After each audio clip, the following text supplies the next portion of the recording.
पहले हम आप सभी को याद दिलाना चाहेंगे कि जब भी आप इस कार्यक्रम को देखने बैठते हैं तो कॉपी और पेन भी साथ में लेकर बैठें, क्योंकि जो महत्वपूर्ण नुस्खे उपचार इस कार्यक्रम में आपको बताए जाते हैं उनको आप यदि लिख लेंगे तो आपके जहन में ताउम्र वो तमाम विषय बने रहेंगे और आपको याद रहेंगे।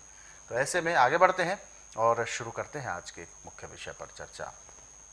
गुरु जी, जैसा कि हमने अपने पिछले भी कई अंकों में हल्दी के गुणों के बारे में बात की, हल्दी हड्डियों से संबंधित भी बहुत अच्छा काम करती है, खून से संबंधित भी विकारों को दूर करती है, घाव को भी ठीक करती है। आज मैं बात करने जाऊंगा आध्यात्मिक विषय की ओर, क्योंकि हिंदू धर्म में जो भी चीज़ें हैं वो शास्त्रानुगत है और ऐसे में शास्त्रों में हल्दी का एक बहुत बड़ा महत्व दिया गया है। जैसे कि पूजा पाठ, उसमें हल्दी का एक विशेष महत्व है। किसी को धार्मिक अगर कोई निमंत्रण जाना है तो उसमें अलग महत्व है। ऐसे ही विवाह के जब कार्यक्रम होते हैं तो उसमें अपने हल्दी का होना बहुत ज़रूरी है, कंपलसरी है। क्यों हल्दी की इतनी बड़ी महानता या महत्वता हमारे शास्त्रों में दी गई है? देखिए, हल्दी एंटीसेप्टिक है। बिल्कुल। यह हर एक रोग के कीटाणुओं को ऐसे नष्ट करती है जैसे अग्नि कूड़े कचरे को नष्ट करती है।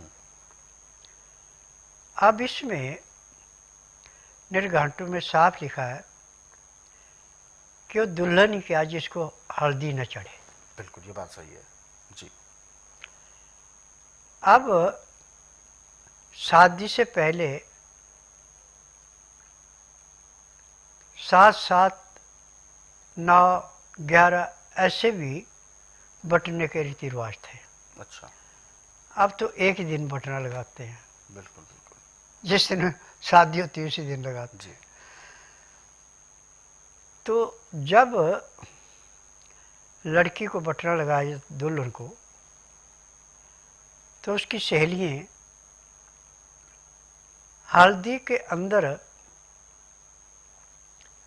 और भी चीज़ें मिला करके उसको ऐसे मसलती हैं जैसे मैले कुचैले कपड़े को गर्म पानी में सोडा डाल के उसको निखार के और बिल्कुल साफ कर देते हैं। ऐसे जिस लड़की का सांवला रंग है उसको भी गोरा कर देती है। अच्छा, इतना ज़्यादा फर्क? हाँ, इतना फर्क पड़ता है। और जिस लड़की का रंग सांवला है उसका जब गोरा रंग होता है तो उसका रूप और भी निखरता है। बिल्कुल। और एक इसकी सबसे बड़ी विशेषता है कि यदि आपके चेहरे पे कील मुहस्से दाग धब्बे हैं तो उसको भी बढ़ती है। बिल्कुल, और भी प्राकृतिक एक रौनक आती है। हाँ। बिल्कुल। अब इसमें एक और बड़ी विशेषता है कि हल्दी जिस भी अंग पे लग गई उसमें किसी भी किस्म के कीटाणु का असर नहीं होता। अच्छा, चूंकि एंटीसेप्टिक है। हाँ जी। तो हल्दी में इसके गुणों के हिसाब से इसको अलग अलग तरीकों से लिया जाता है।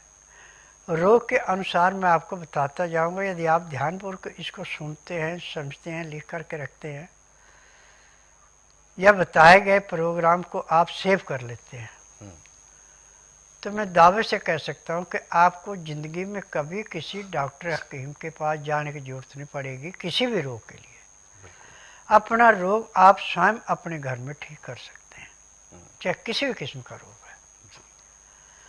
है। अब थोड़ी सी देर के लिए आपके दांत में कीड़ा लगा था और आपको भयंकर दर्द हो रहा था। पीपल का दूध रुई में लगा के दांत में रखा, दांत का दर्द बंद हो गया, कीड़ा मर गया। अब उसके बाद उस दांत के खोल को दांतों वाले डॉक्टर से साफ करवा के खाने वाला चूना और हल्दी दोनों बराबर मात्रा में मिला के उस खोल में भरा दें। उसके भराने के बाद 5 मिनट तक उसके ऊपर रुई रख के मुंह बंद रखें। बाद में रुई हटा के यदि हल्दी ऊपर नीचे रह गई है थोड़ी तो उसको साफ करवाएं डॉक्टर से। अब जब तक आपके मुंह में वो दांत है, ना तो आपको दर्द होगा, ना कोई तकलीफ होगी, ना खाने पीने में परेशानी आएगी। इतना इसका लाभ मिलता है। हाँ। तो बिल्कुल जैसा कि गुरुजी हल्दी के बारे में हमने बात की और अभी आपने बोला सौंदर्य में निखार आता है, तो मैं जो हमारे दर्शक इस कार्यक्रम को देख रहे हैं, खास तौर पर जो युवा इस कार्यक्रम को देख रहे हैं, उन सभी के लिए भी मैं एक सवाल जानना चाहूँगा। आजकल का युवा का एक ट्रेंड बन गया है कि कॉस्मेटिक्स लगाना, क्रीम्स लगाना और साथ में फेस वॉश से लेकर लोशन, बहुत सारी चीज़ें आ गई हैं, वो सब लगाकर फिर अपने चेहरे का ध्यान रखते हैं। परंतु जो ऐसा आपने अभी हल्दी के बारे में बताया कि प्राकृतिक चमक आती है, तो इसको लगाने की प्रक्रिया क्या होनी चाहिए जिससे कि बाकी और कॉस्मेटिक्स ना लगाने पड़े? देखिए, यदि आपने ठीक ढंग से बनाना है तो संतरे का छिलका, नींबू का छिलका, अनार का छिलका, तीनों चीज़ें बराबर मात्रा में लेके पीस के पाउडर बना लें और इसमें चने का बेसन मिला दें। अब इसमें आप हल्दी मिला दें। अच्छा। अब गाय का दही जमा के मक्खन निकाला तो मक्खन ले ले आप। उस मक्खन को 3 पानी से धो करके, ठंडे पानी से धोया जाता है, गर्म से नहीं, गर्म में पिघल जाता है जी। ठंडे में इसकी लस्सी सारी निकल जाएगी और रबड़ की भांति ये चिकना हो जाएगा। अब उसमें मिला करके ये जो आप क्रीमें महंगी से महंगी लेते हैं, उन क्रीमों से 1000 गुना इसके अंदर आ गई। आज इसमें ये नहीं है जैसे आप पहले क्रीम लगाई, फिर पाउडर लगाया, फिर उसको साफ किया, ऐसा कुछ नहीं करने की जरूरत। आप 1.5-2 ग्राम लेके और हाथ में ऐसे मसल के और चेहरे पे ऐसे लगा के क्या करें, अब आपका 24 घंटे के लिए चेहरा ऐसे चमक गया जैसे आपको पता नहीं कितनी चिकनाहट के अंदर से निकाल रखा है।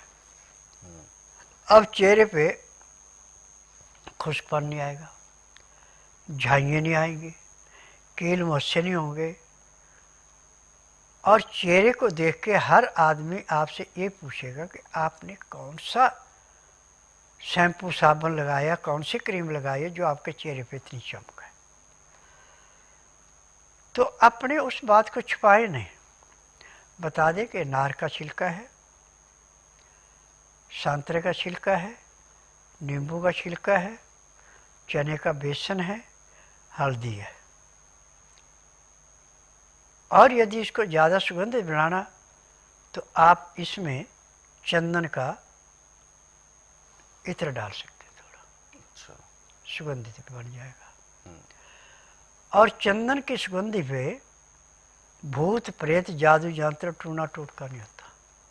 अच्छा, ये भी इसकी विशेषता। हाँ।